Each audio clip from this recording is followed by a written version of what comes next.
I want to begin by thanking President Trump for giving me this extraordinary opportunity. And I want to introduce my family and thank them for being here.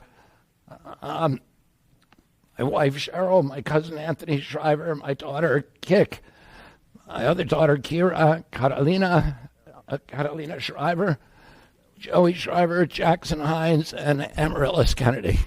And I want to thank all of you for your support and throughout this whole 2.5-year journey.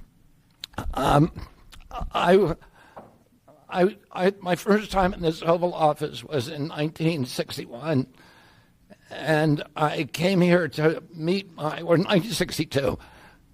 I came here and I had a meeting with my uncle, who was president then, where we talked about the environment. He was involved deeply, as we all know, in restoring physical fitness in this country. He challenged at one point during his administration, he challenged Americans to do a 50-mile walk, which I ultimately did. But I remember the day that my father completed his walk. We were staying up at Camp David. And my father came in after 18 hours walking on the C&O towpath with his feet bleeding and blisters on them.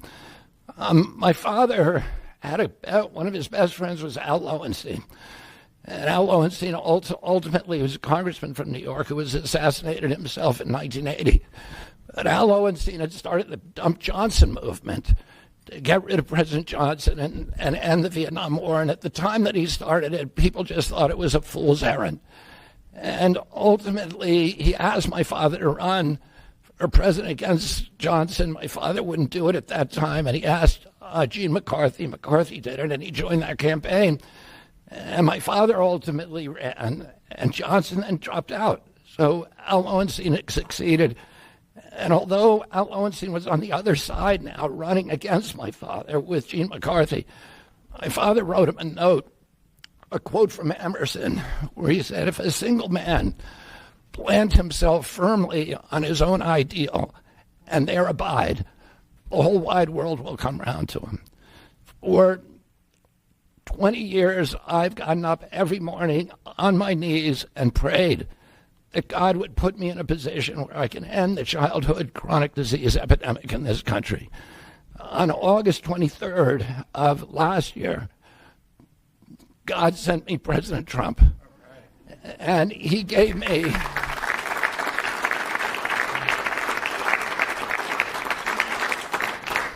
he's now given me, he's kept every promise that he's made to me.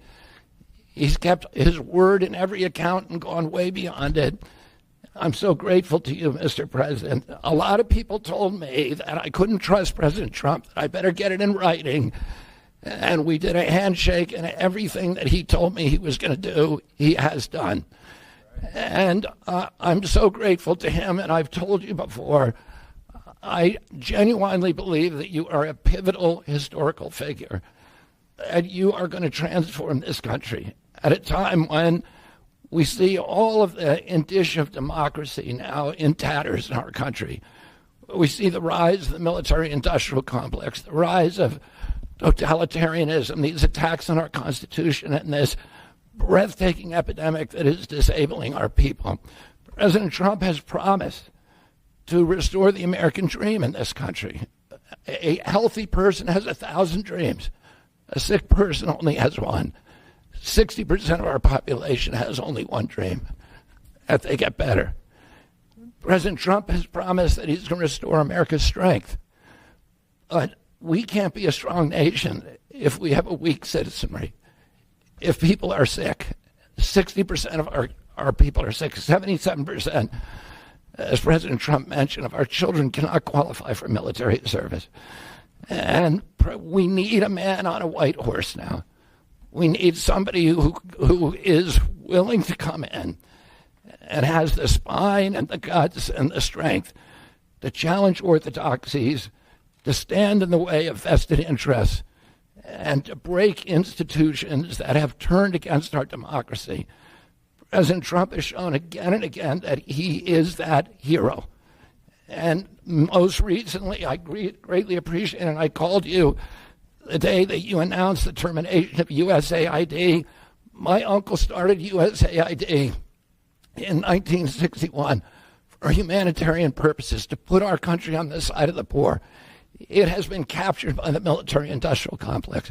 It has become a sinister propagator of totalitarianism and war across the globe. And very few people understand how sinister this agency really is. And President Trump saw that, and he stood up to it with a masterstroke. And we want to do the same thing with the institutions that are stealing the health of our children. We need a revolutionary figure, and you are that figure, and I'm very grateful for you for giving me this opportunity. I want to recognize some of the allies that I've had in this battle for a long time: Senator Rand Paul, Senator Ron Johnson, Senator Roger Marshall, Marjorie Taylor Greene, and Buddy Carter, who've all been champions of the MAHA agenda before I even came along. I'm very grateful for you for standing strong. Thank you very much, President Trump.